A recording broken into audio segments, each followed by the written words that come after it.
The Fly. "You're very snug in here," piped old Mr. Woodfield, and he peered out of the great green leather armchair by his friend the boss's desk, as a baby peers out of its pram. His talk was over. It was time for him to be off, but he did not want to go, since he had retired, since his stroke. The wife and the girls kept him boxed up in the house every day of the week except Tuesday. On Tuesday, he was dressed and brushed and allowed to cut back to the city for the day. Though what he did there the wife and girls couldn't imagine. Made a nuisance of himself to his friends, they supposed. Well, perhaps so. All the same, we cling to our last pleasures as the tree clings to its last leaves. So there sat old Woodfield, smoking a cigar and staring almost greedily at the boss, who rolled in his office chair, stout, rosy, 5 years older than he, and still going strong, still at the helm. It did one good to see him. Wistfully, admiringly, the old voice added, "It's snug in here, upon my word." "Yes, it's comfortable enough," agreed the boss, and he flipped the Financial Times with a paper knife. As a matter of fact, he was proud of his room.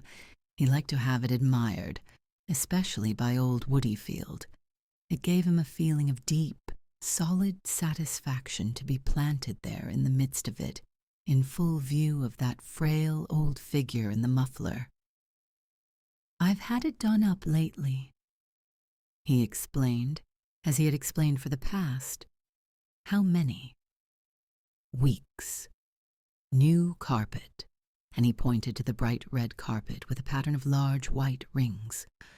New furniture, and he nodded towards the massive bookcase and the table, with legs like twisted treacle. Electric heating. He waved almost exultantly towards the 5 transparent pearly sausages glowing so softly in the tilted copper pan. But he did not draw old Woodfield's attention to the photograph over the table of a grave-looking boy in uniform, standing in one of those spectral photographers' parks, with photographers' storm clouds behind him. It was not new. It had been there for over 6 years. "There was something I wanted to tell you," said old Woodfield, and his eyes grew dim, remembering. "Now what was it? I had it in my mind when I started out this morning." His hands began to tremble, and patches of red showed above his beard. "Poor old chap, he's on his last pins," thought the boss, and feeling kindly, he winked at the old man and said jokingly, "I tell you what, I've got a little drop of something here that'll do you good before you go out into the cold again. It's beautiful stuff. It wouldn't hurt a child." He took a key off his watch chain, unlocked a cupboard below his desk, and drew forth a dark, squat bottle. "That's the medicine," said he, "and the man from whom I got it told me on the strict QT it came from the cellars at Windsor Castle." Old Woodfield's mouth fell open at the sight. He couldn't have looked more surprised if the boss had produced a rabbit. "It's whiskey, ain't it?" he piped feebly. The boss turned the bottle and lovingly showed him the label. Whiskey it was. "Do you know," said he, peering up at the boss wonderingly, "they won't let me touch it at home." And he looked as though he was going to cry. "Ah, that's where we know a bit more than the ladies," cried the boss, swooping across for 2 tumblers that stood on the table with the water bottle, and pouring a generous finger into each. "Drink it down. It'll do you good. And don't put any water with it. It's sacrilege to tamper with stuff like this. Ah." He tossed off his, pulled out his handkerchief, hastily wiped his mustaches, and cocked an eye at old Woodfield, who was rolling his in his chaps. The old man swallowed, was silent a moment, and then said faintly, "It's nutty." But it warmed him. It crept into his chill old brain. He remembered. "That was it," he said. heaving himself out of his chair. "I thought you'd like to know. The girls were in Belgium last week having a look at poor Reggie's grave, and they happened to come across your boys. They're quite near each other, it seems."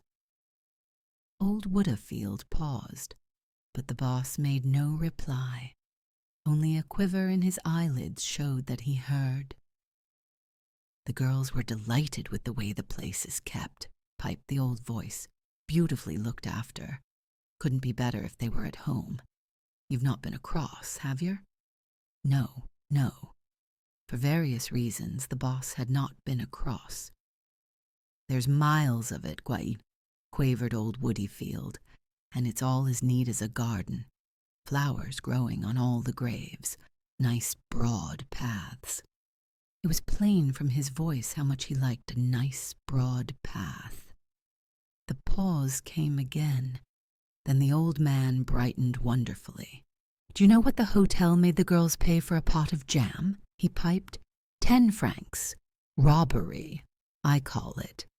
It was a little pot, so Gertrude says, no bigger than a half-crown, and she hadn't taken more than a spoonful when they charged her 10 francs. Gertrude brought the pot away with her to teach 'em a lesson. Quite right, too.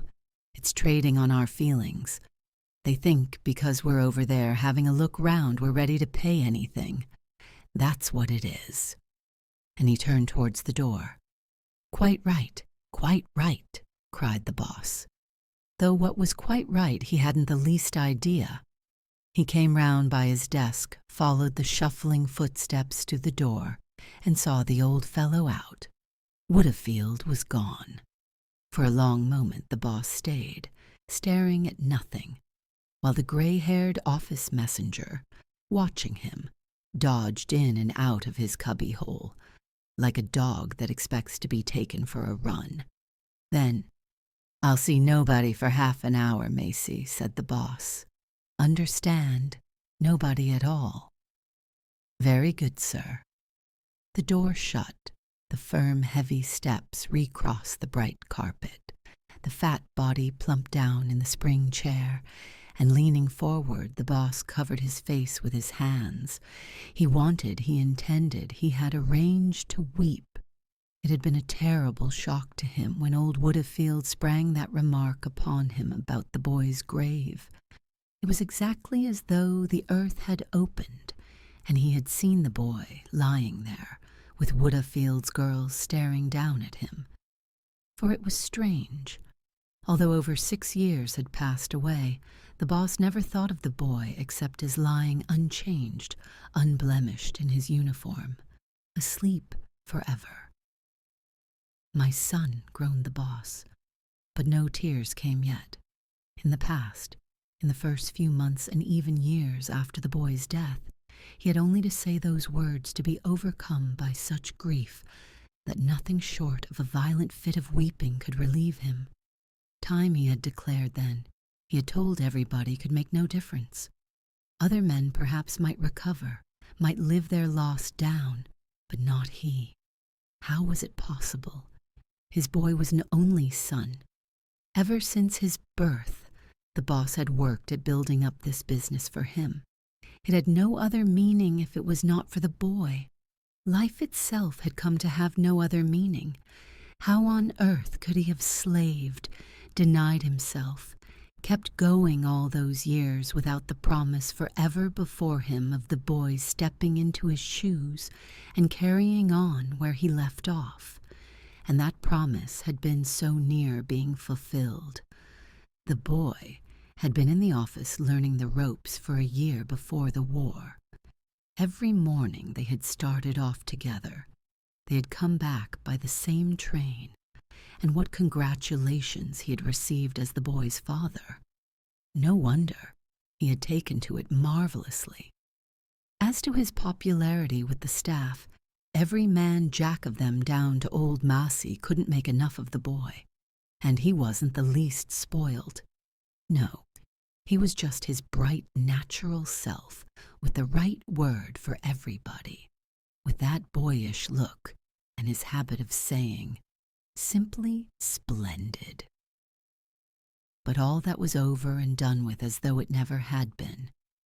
The day had come when Macy had handed him the telegram that brought the whole place crashing about his head. Deeply regret to inform you. And he had left the office a broken man, with his life in ruins. 6 years ago. 6 years. How quickly time passed. It might have happened yesterday. The boss took his hands from his face. He was puzzled. Something seemed to be wrong with him. He wasn't feeling as he wanted to feel. He decided to get up and have a look at the boy's photograph. But it wasn't a favorite photograph of his. The expression was unnatural. It was cold, even stern-looking. The boy had never looked like that. At that moment, the boss noticed that a fly had fallen into his broad ink pot and was trying feebly but desperately to clamber out again. "Help! Help!" said those struggling legs. But the sides of the ink pot were wet and slippery. It fell back again and began to swim.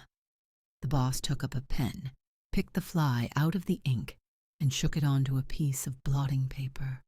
For a fraction of a second, it lay still on the dark patch that oozed round it. Then the front legs waved, took hold, and pulling its small, sodden body up, it began the immense task of cleaning the ink from its wings. Over and under, went a leg along a wing, as the stone goes over and under the scythe. Then there was a pause, while the fly, seeming to stand on the tips of its toes, tried to expand first one wing and then the other. It succeeded at last, and sitting down, it began, like a minute cat, to clean its face. Now one could imagine that the little front legs rubbed against each other lightly, joyfully. The horrible danger was over. It had escaped. Hornpat was ready for life again. But just then the boss had an idea. He plunged his pen back into the ink, leaned his thick wrist on the blotting paper, and as the fly tried its wings down came a great, heavy blot. What would it make of that? What indeed? The little beggar seemed absolutely cowed, stunned, and afraid to move because of what would happen next. But then, as if painfully, it dragged itself forward. The front legs waved, caught hold, and more slowly this time the task began from the beginning. He's a plucky little devil, thought the boss, and he felt a real admiration for the fly's courage. That was the way to tackle things. That was the right spirit. Never say die. It was only a question of... But the fly had again finished its laborious task, and the boss had just time to refill his pen, to shake fair and square on the new cleaned body yet another dark drop. What about it this time? A painful moment of suspense followed, but behold, the front legs were again waving. The boss felt a rush of relief. He leaned over the fly and said to it tenderly, "You artful little bee." And he actually had the brilliant notion of breathing on it to help the drying process. All the same, there was something timid and weak about its efforts now, and the boss decided that this time should be the last, as he dipped the pen deep into the ink pot. It was. The last blot fell on the soaked blotting paper, and the draggled fly lay in it and did not stir. The back legs were stuck to the body. The front legs were not to be seen. "Come on," said the boss. "Look sharp." And he stirred it with his pen. In vain. Nothing happened or was likely to happen. The fly was dead. The boss lifted the corpse on the end of the paper knife and flung it into the waste paper basket. But such a grinding feeling of wretchedness seized him that he felt positively frightened. He started forward and pressed the bell for Macy. "Bring me some fresh blotting paper," he said sternly, "and look sharp about it." And while the old dog padded away, he fell to wondering what it was he had been thinking about before. What was it? It was... He took out his handkerchief and passed it inside his collar. For the life of him, he could not remember.